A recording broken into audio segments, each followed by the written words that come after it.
नमस्कार प्यारे बच्चों, आज हम आईसीटी की वर्कशीट नंबर 8 करने जा रहे हैं।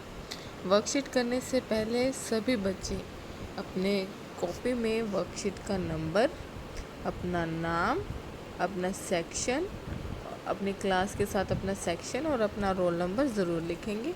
इसके साथ ही अपना फादर्स नेम भी ज़रूर लिखेंगे। इसके साथ ही आज हम वर्कशीट में बच्चों वर्ड प्रोसेसर और पावर पॉइंट प्रेजेंटेशन के बारे में पढ़ेंगे।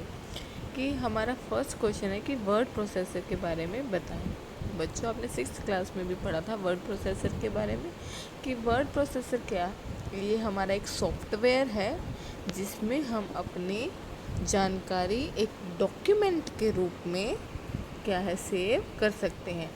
अब देखिए बच्चों, मैं आपके साथ ये डॉक्यूमेंट शेयर कर रही हूँ। ये भी क्या है, एक तरह से वर्ड प्रोसेसर में ही बना हुआ है, तो मेरी जानकारी इसके अंदर सेव है ना।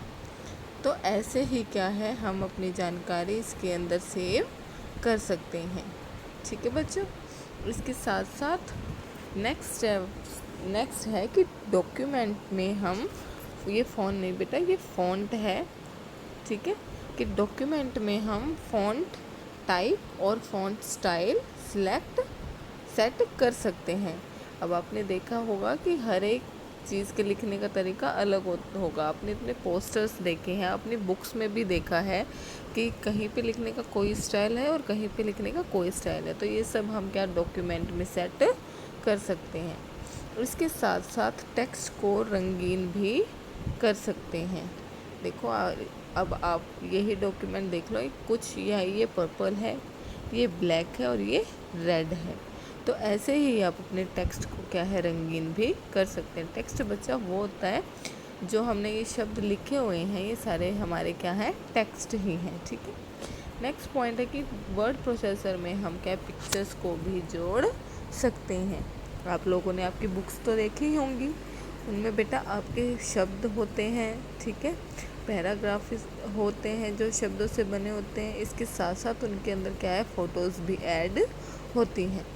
तो ऐसे ही हम फ़ोटोज़ को बेटा पिक्चर्स बोलते हैं। तो हम फ़ोटो या पिक्चर को भी एक वर्ड प्रोसेसर के डॉक्यूमेंट में ऐड कर सकते हैं। इसके साथ साथ स्पेलिंग और ग्रामर की गलतियाँ भी ठीक कर सकते हैं। मानो आप कुछ टाइप कर रहे हैं और आपकी कोई स्पेलिंग मिस्टेक हो गई है, तो वर्ड प्रोसेसर क्या बेटा उसको अपने आप ही रेड लाइन से अंडरलाइन करके ये बता देगा कि यहाँ पे आपकी स्पेलिंग मिस्टेक है। ठीक है बच्चों, तो वर्ड प्रोसेसर में देखो कितने फ़ायदे हुए। ये अपने आप स्पेलिंग मिस्टेक्स को भी ठीक कर देता है, बता देता हमें कि यहाँ पे आपकी स्पेलिंग मिस्टेक है। इवन आपकी ग्रामेटिकल मिस्टेक्स भी जो होती हैं, जो ग्रामर के रूल हमारे इंग्लिश में फॉलो होते हैं, वो भी बता देता बच्चों। ठीक है ना। इसके साथ साथ हम टेक्स्ट को रंगीन कर सकते हैं, अलग अलग स्टाइल अपना सकते हैं और हमारी जानकारी अच्छे से सेव हो जाती है। ये था बेटा हमारा क्वेश्चन नंबर 1। हमारा क्वेश्चन नंबर 2 है कि पावर पॉइंट प्रेजेंटेशन क्या है। बच्चों ये भी हमारा एक सॉफ्टवेयर है। इसके अंदर हमारे अलग अलग पेजेस को एक टाइम इंटरवल पे चलाया जाता है, जिससे हमें ऐसा लगता है कि कोई वीडियो चल रही है। ठीक है ना। अब आप लोग जैसे बुक्स पढ़ते हो तो बुक पढ़ते पढ़ते बोर हो जाते हो, नींद आने लग जाती है। वहीं जब आपको हम कुछ वीडियो दिखाएं, ठीक है ना, तो उससे क्या हो आपका ध्यान ज़्यादा अट्रैक्ट होता है। तो इसीलिए ये जो हमारा प्रेजेंटेशन का कंसेप्ट है ये ज़्यादा बेटर है।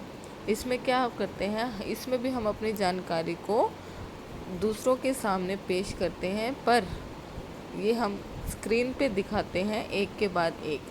इसके अंदर बेटा हम साउंड डाल सकते हैं, एनिमेशन डाल सकते हैं, कोई वीडियो भी डाल सकते हैं। ठीक है ना।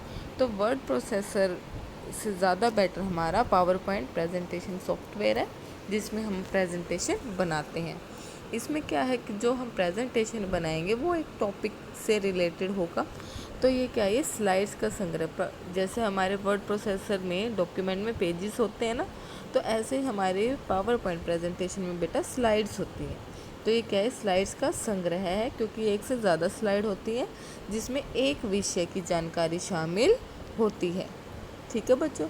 जैसे मान लो कि मुझे कोई प्रोडक्ट बेचना है तो मैं सिर्फ उस प्रोडक्ट के बारे में बताऊंगी, या फिर मैं अपने स्कूल के बारे में बता रही हूँ तो मैं सिर्फ अपने स्कूल के बारे में कि वहाँ की बिल्डिंग इंफ्रास्ट्रक्चर कैसा है, वहाँ पे पढ़ाई कैसे की जा रही है, क्या क्या फैसिलिटी दी जा रही है बच्चों को, ठीक है ना।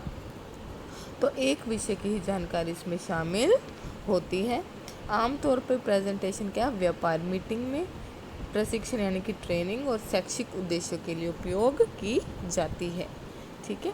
तो प्रेजेंटेशन सॉफ्टवेयर का प्रयोग प्रेजेंटेशन बनाने के लिए किया जाता है, ठीक है बच्चों। नेक्स्ट क्वेश्चन है हमारा कि स्लाइड किसे कहते हैं। अभी देखो हमने यहाँ पे क्वेश्चन नंबर 2 में पढ़ा था ना कि स्लाइड्स का संग्रह है पावर पॉइंट प्रेजेंटेशन। तो ये स्लाइड क्या है? स्लाइड बेटा प्रेजेंटेशन की एक स्क्रीन है, ठीक है। जो उस टाइम हमें दिखाई दे रही प्रेजेंटेशन में एक स्क्रीन, वो क्या है? एक स्लाइड है, ठीक है बच्चों।